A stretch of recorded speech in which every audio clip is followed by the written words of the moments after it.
Update muna nga tayo sa mundo ng basketball sa Gilas Pilipinas FIBA Asia Cup 3x3. Grabe ang ating Gilas Pilipinas Women. Ban to finals na matapos pataubin ang Japan. Gumawa nga sila ng history for the first time sa 3x3. Ngunit bago tayo magpatuloy, ipindot naman ang like, subscribe at ang notification bell para updated ka sa susunod kong i-upload.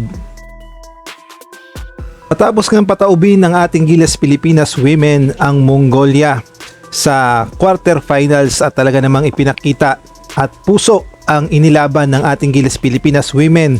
Kahit nga hindi katangkaran ng ating lineup ay ipinakita nila ang kanilang lakas, kaya naman tinalo nila kanina sa quarterfinals ang Mongolia. At dito naman sa semifinals muling gumawa ng history ang ating Gilas Pilipinas Women matapos naman nilang manalo by a crucial win kontra naman sa Japan. Alam nating lahat kung gaano kalakas ang lineup ng Japan dahil mga shooter at mabibilis.